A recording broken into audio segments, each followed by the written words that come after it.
sempre eu te louvarei,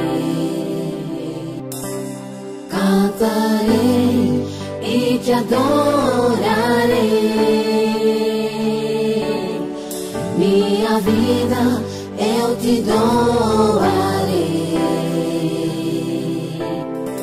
com um sacrifício de louvor.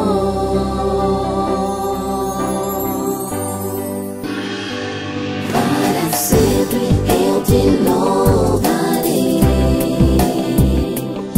cantarei e te adorarei. Minha vida eu te doarei como sacrifício de louvor. Para sempre eu te louvarei, te cantarei e te adorarei. Minha vida eu te doarei como sacrifício. Na pesibino nyoso bambote belé, lipai nyoso bozwami pona kolanda biso. Boza ebele na États-Unis, boza ebele na France. Na moni bandeko baza na Allemagne, mbote na pasteur Malela libota mobimba. Ozana TV Grâce chaîne oyo ezopesa bino basango ya bana na Nzambe pe ndenge nini libota na Nzambe koki kotambola na bisaka bana Nzambe bokeba babandai na molimo bakomi kosuka na nzoto. Galates chapitre 3 verset 3 lobi voilà, après avoir commencé par l'esprit vous voulez terminer par la chair. Babungi nzela mais biso na nkolo tokokoba kaka. L'évangélisation par le média c'est notre souci, c'est notre travail. Ndenge na bisaka bino ke likambo ya source eza likambo botu eza na bato belé vi na bango tambola te vi na bango zobonga te azoluka lipamboli azoluka akende lusika azoluka nzamba tombola e mais aza bloqué quelque part aza bloqué na likambo mususu tangu tu ye mutazo futa nyongo ya famille bateka famille ebeba ye azofuta nyongo akosolola likambo oyo ya retour à la source na moko ya basali na Nzambe renommé na kati ya République démocratique du Congo. Oyebi na Congo na biso eza na bato o banyoka nanu basui bango te parce que eza na ba pasteur o banyoka si basui o pe bazolinga ba vene na bango kende pa ya bato mosusu eza na basala Nzambe ya malamu oyo nyoka na suite lokola moto na Nzambe nazo présenter bino kala mingi te na kombo ya pasteur Edo yende invité na ngai ya mokona lelo na ye ensemble tokosolola mayeto bengi retour à la source. Mais na ko présenter émission ngai mo côté nazana ndeko na ngai Mulex bato belé ba yebi ba lukai ba mona ga isute lelo na zuye tozana ya ensemble ndeko na ngai Mulala oya yebananga na kombo ya Mulex lelo musale na Nzambe évangéliste Mulala Nzambe azana biso ensemble to bandie pa ya ndeko Mulala mbote ouais mbote Yangandeko. Santé, ça va? Oui, par la grâce de Dieu, ça va. Voilà. Invité na biso, hier na katikati na kombo ya pasteur Edo papa Edo Mbote. Mbote papa Richard. Bonne santé. En tout cas, Dieu fait grâce. Voilà, pasteur Edo qui na komi awa eza par rapport il y a retour à la source. Les termes dans les tout partagé pendant moi quelques temps awa ensemble retour à la source. Nini oyo tokoki koloba na retour à la source ya motoko talamaka mususu. Bon, retour à la source, c'est ça. Et là, il y a moto ya makasi parce que il y a tant de personnes qui ont source, il y a problème nanga ezani. Donc, qu'est-ce qui se passe au juste nakati ya nuance. Donc, les autres n'ont pas souffrir parce que ce total est bien dans 2 Rois 2 19. Bible les autres baké. Bato Jéricho, ba pas Élysée. Tant ba comme pas Élysée.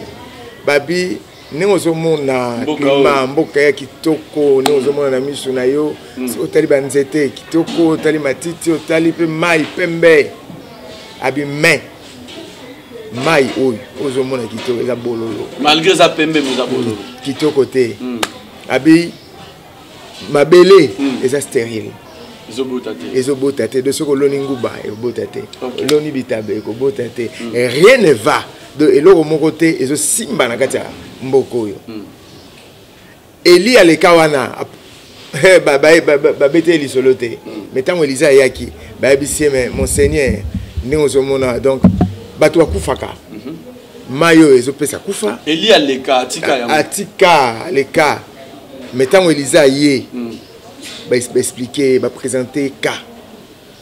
Va venir aux hommes donc rien ne va. Mboko yo balakela ngo mabe parce que Jéricho mboka malédiction. Alors babi mire ko tonga makutu te. Donc banda to soit malédiction. Si lelo donc passe na passe. Et Elisa Sakini aybo elanga plan neuf aybo chamungwa. Azongi tina source. Bon, la source c'est ça bololo. Est-ce que kuna na seko zande? Kuna na source c'est aussi mbaté. Bon kuna na se et osani. Et vous avez problème na problème. Donc, ma belé est stérile. Ni les autres produits en source wana. Parce que et l'autre côté au simba.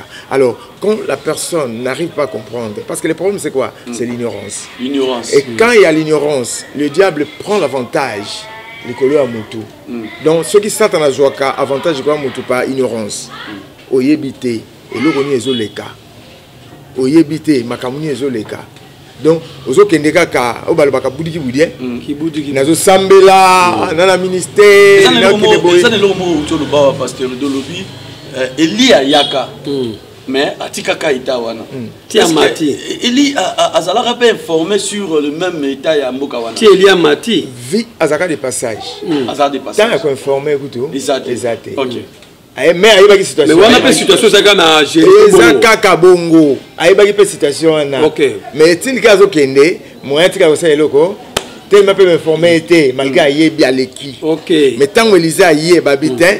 Eli alekaki mais yo il faut y bana makambo ezo leka mais pas ça excuse place moko lobi a cause yango ezalaki eutaki wapi cause ya malédiction ezaki nanu tango Jéricho ezaki barricadé kokota nango donc pour Israël ekota ezaki problème voilà empêcher Israël akota et tango miro na parce que miro na yango mutu ezaki problème tant mire bukani je suis habillé mboko mire kotonga mate muto kotonga yango akolakela mabe c'est que cause Josué et puis oui yem tatikala kolakela mabe tango mutu moko atonga ki mire wana babike malédiction esani vous comprenez donc le problème c'était ça alors sur ce tel mais produit malamuté ezaki malamuté na sepekuna malamu zakité c'est pour cela on vient de loin.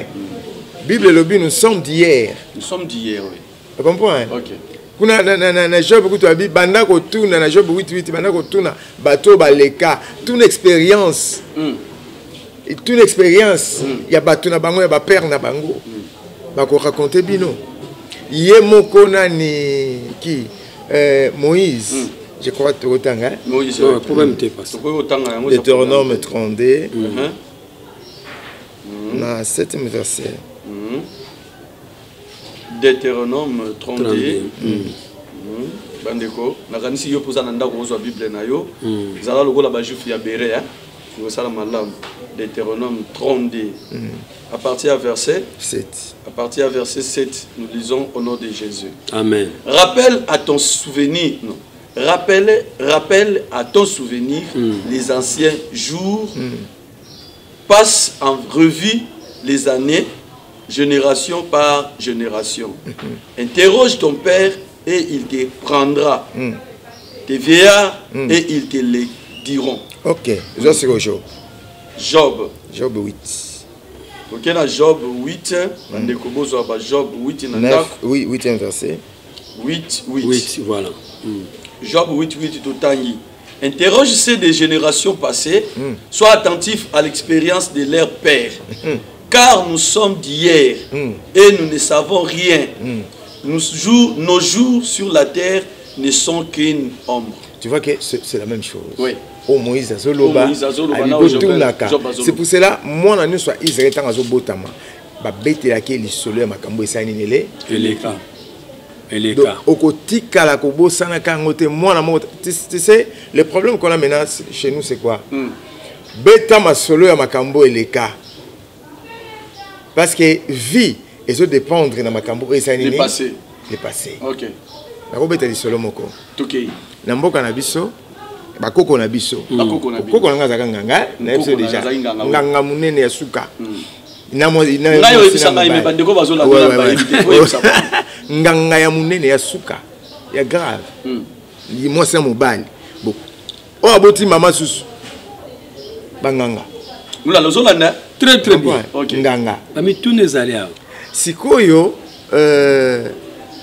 bango bakoko mobile bazana na mboka na bango do histoire vrai bazana na mboka na bango siko bamoni ke moko ya leki na bango abali mutu ya mboka moko boye neti leki no abali mutu ya mboka moko boye siko tango batali pe nini bato ya mboka na babi tozana mabele na biso aloko bali pe ndeko na biso zono mabele oyo vanda na ndeko na biso peso etena mabele fanda vanda na yo apesi mopaya bapesi mopaya oya bali na kata libota na bango bali na kata libota keno tolingi te ndeko na biso mosaki musika bozaka wana ba descendant pe bazala musika yes ko abendi pe bandeko na ye voilà baye ensemble baye ko vanda siko babisi bango keno eloko nyonso bokosala fo boyebisa biso bato bapesi donc eloko nyonso bokosala comme conditionnel eloko nyonso bokosala fo biso photo yeba maintenant bango siko malin qu'ils étaient tellement baza bato ya moto na famille nga wana bato ya moto bato puissance mystique Satan fanda là biso Satan pena na ba famille nga wana azaka pena mobimba OK maintenant basai nini babité mabelo biso photo posséder yango mais photo posséder yango il faut to ça nini to vendre ça bokonzi na biso bokonzi na biso parce que tozana eloko babengi sorcellerie kindoki mais toza pe eloko babengi pouvoir parce que na kati ya famille kindokeza mais pouvoir siko oyo konzaka ba famille eza pe bon oyo bandoki nyonso bazo dépendre tu comprends babiti bo photo vendre ça bokonzi na biso place oyo bato nyonso donc place à bokonzi wana nde place balois établir ça parce qu'alliance esalemi wana botel eza wana bayiboto sa ntoma tsa sanctuaire na biso na sanctuaire no konokuta bon so tali oyo nzambe konokuta ba arche de l'alliance ba verge d'Aaron ezali ba peine de proposition maintenant bango neti bango siko neti ba na biso bépé sacré bépé sacré bépé sacré neti bakoko biso kaka neti mibale bépé sacré eli moka yo mutu ni mutu soko ye so bo salika ke rare na pouvoir wana eli mwe do fo bo sala ba cérémonie makasi ba sacrifice makasi ndebo mona bépé na misa ni ezongo mutu ankope ko tom sala pouvoir makasi sacrifice makasi ngo no lobika sacrifice mais sacrifice bon ezaka na nombo musu ko senga pe ba sacrifice mais oui ba sacrifice makila parce que c'est le diable c'est comme ça faut makila tanga même boche makila ni ya mame boye ba ke ezo représenter déjà mutu mobimba maintenant ba mati sanctuaire na bango siko nzelo bokolekela ezaka nzela place ya bokilo na bino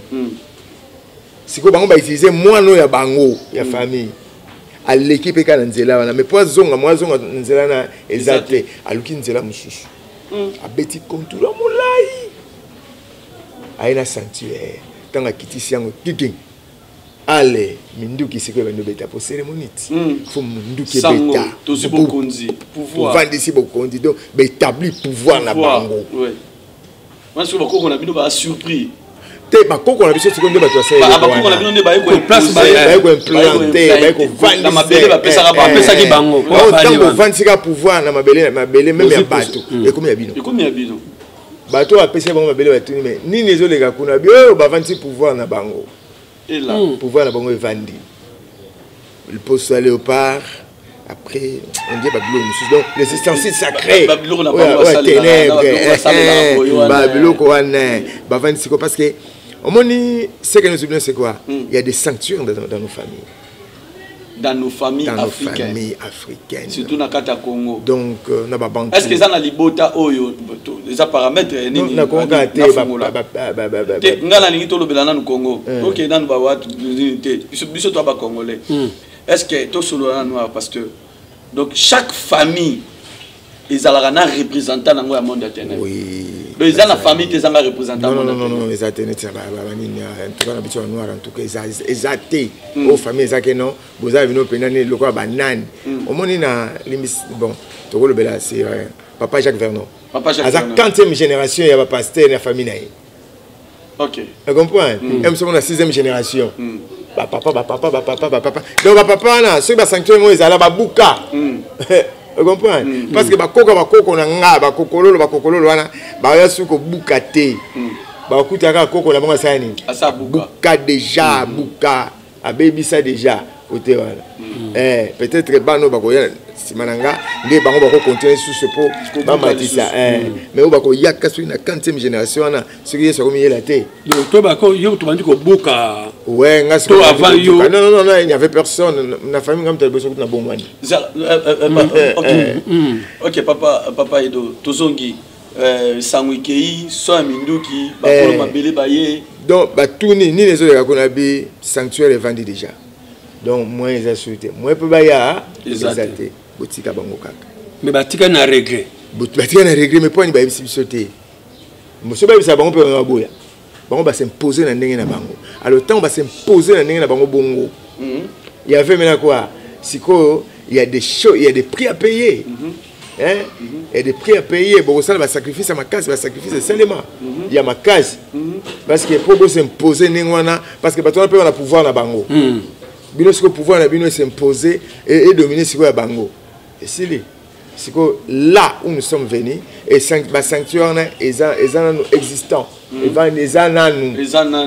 ils ont vivre ba sacrificateur nango bazali sur sandingo na siko ezandeni famille beba libote beba nebisika wana place ezalaki bon sikoyo tokanga eloko moko na ba alliance wana bato wana basala ba alliance wana neta ba Congo siko nzamba mpungu tulendo comprends donc nzamba mpungu zoete na famille papa nanga ba petit frère ne presque basama na bunjia ko na l'église noire nga kutana ba papa leki nanga wana zo belela bisimbi nyonso ba mai nyonso ba mboka na biso azo belela ba koko na biso nyonso ba ngango ba kenda wana de prier na bango wana do fo benga ka bango baya ba ko secourir ya ko secourir biso bosiko mutandeng wana o azo ko adorer bisimbi na bansete bana ne bazande pasteur do question mo ke matingai tout le monde nga batu balobaka soki mutazala ki na kindoki na famille akufi kindoki yango esili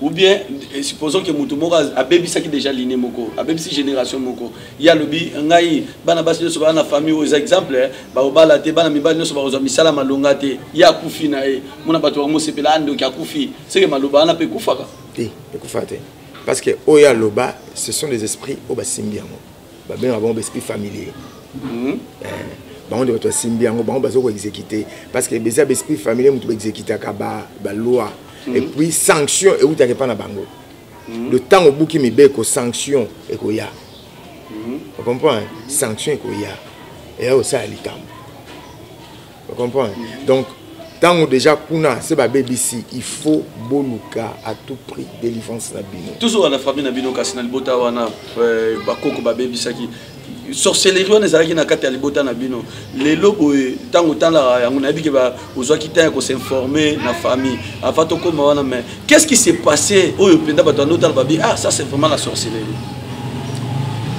premièrement zoane tiko kona biso na bamboka na bango so déjà que fait moi ozana mboka boye alors bato mboka boye bato mboka boye kana teme il faut ba ya ko ya bake ba bengiye ayebo pa aya kotika na mboka na donc bosali ba boyoka na binoti bopese ba tukana ye oya sengi wana aya kotika na mboka na bino aleki kaka pa akolobelo ote tanga zo zonga yeba ke évangile Molex na papa Richard boyoka na kate tant beaucoup kuta na boyambana bopesa ni mbote bopesa ni mbote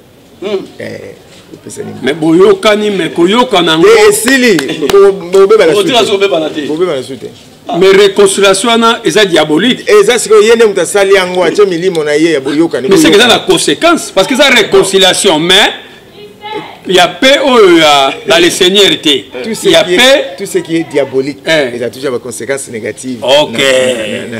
Autre yo kanaka poko kwa fin ça biso mais ça la conséquence. Conséquence c'est ça.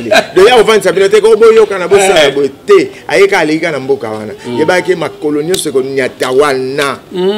Atozaki na olinga ko boma. Atolinga beta mutu masasi.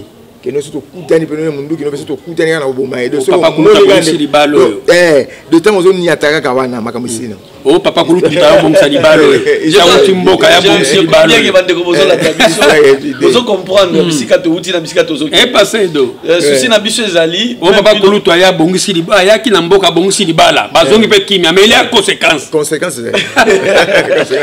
comment na ko bongisa sko biloko ndengwa bon bango ba salango pour eux. Pour la démonstration de l'eau, mais peut-être les conséquences les lobbies, les lobbies.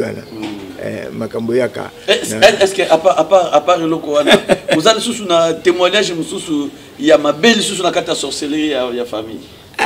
Témoignage, c'est belé. Mais pour le psatandam. Kokufa, il y a battu une famille, et ben nous a toujours ma belle. Un moment tragique. Un accident. Accident, papa. Donc, vous vendez boyer, tout le monde a karaté. Et puis, je m'en beaucoup à franchir. Je m'en beaucoup à commater. C'est comme un signe. Donc, au senti que ceux qui ont tout le monde a senti un ningana, a un peu de ma position bien. En tout cas, il y a un gros. Au sala, bambou les belletés, la jouissance, ok. Donc, na mona ba grand frère na bakenda, na mona ba père bakenda, na mona ba to bakufa. Mais tant que tu es siko to bani pena ko lokelo na Nzambe. Le Nzambe o célèbre ce grâce que babilo ko na presque que na ba maladie mon boye. Na mona ka na famille mona ka mutu AVC, intel AVC. Maladie mon bo compliqué donc ozo bato ko expliquer on est comme maladie à famille. Donc bato ba bela ka mingi ba makolo, articulation, ba rhumatisme chronique. Oser battre, ok, je crois bien que tout fond là-bas dans Zambie. Les lois à pasteur, maintenant, avant, aux ongana nous, il y a Mbozala qui n'a nous pas. Au outil na kata libota, yo lobi déjà qui na kata famille, au trône déjà ya kobeba, makamne so zakaya kobeba. Parce que yo moko pena avant comme on a le pasteur, tous ongi na bo jeunesse na outil nous zai kokola. Qu'est-ce que tu voyais vraiment que le lot tango za pasteur là au kanga maboko yo talo bia na outil musika na kata famille, loko penza donc même na kata na fina ngamoko et bada ko réclamer ngai. Premièrement les échecs. Les échecs. Je ne réussissais pas.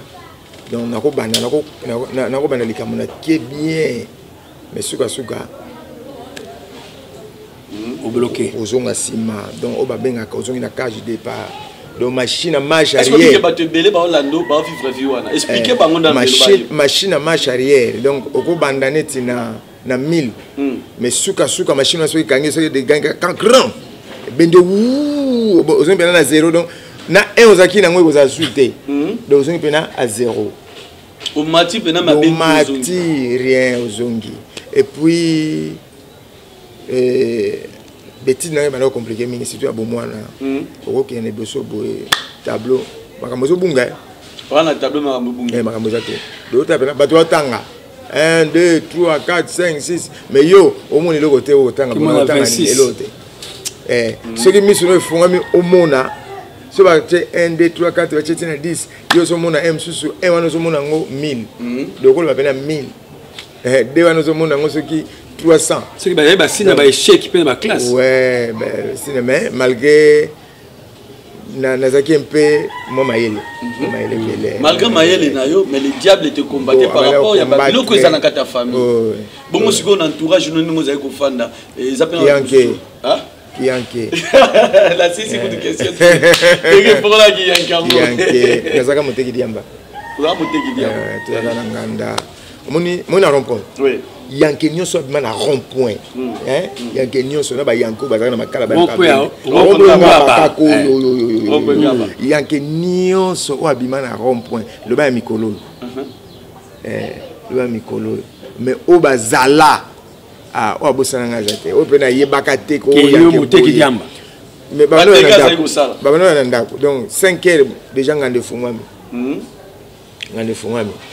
Boteka na bandi je crois j'avais 11 ans je crois na nomela la biloko. Vous me 11 ans. Au grand fond am toza bana oteka ngosiko ngasiko nde acheter. Na ba master na yo bazoya wana bomeli. Mama Sazoya, ba Pivier, banani. Na ba dégâts pe ya bitumbo zalaka. Oui. Okozanga te. Parce que na beti mbata, te moza na biloko bano katanga, ba katanga ba biloko. Banzoloko. Ba biloko. Et bunga ko ndenda na koliboye. La place bano katanga. Awa. Ba point moko oza sensible. Parce que awa déjà battu marque à ma vie. Oui, bazu ba poussière wana. Papa kuta na okata. Bazu poussière. Tant kati yo bopa bazu poussière asaini. Acheyo.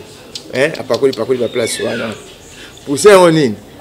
Mikuwa ba ya ba nyoko makasi mikuwa nguma, mikuwa soki ya nini wana asangisa bilo mususu. Tu comprends? Tant kato na kati nini ozala. Parce que alliance mon bas alliance parce que makila est sa âme qui veut dire âme non et que tu comprends donc âme non côté ce qu'on a prison et comme la captivité et ça la force mo ko contrôler ngo mais esprit na ko contrôler ngo mais esprit oya zo sale la wana zo tiayo bana ba contrôler ngo so ba dituki ba bike era bitumba ko ki osani bandi bitumba ce que dit tout qui et comme que non bon je viens d'une famille polygame. Polygame. Alors je lutte beaucoup que polygamie et les Canadiens en tout cas c'est ça j'ai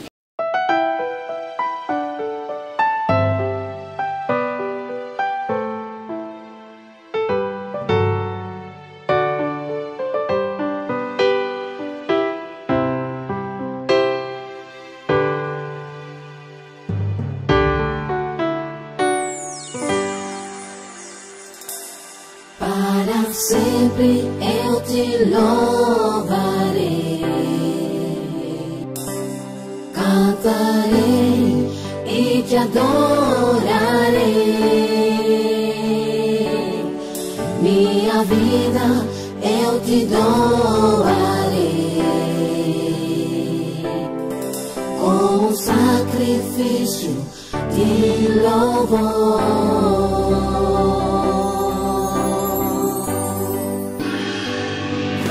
Sempre eu te louvarei, cantarei e te adorarei. Minha vida eu te doarei como sacrifício e louvor. Para sempre eu te louvarei, te cantarei e te adorarei. Minha vida eu te doarei como sacrifício de louvor. Majestade, majestade, majestade, majestade, majestade,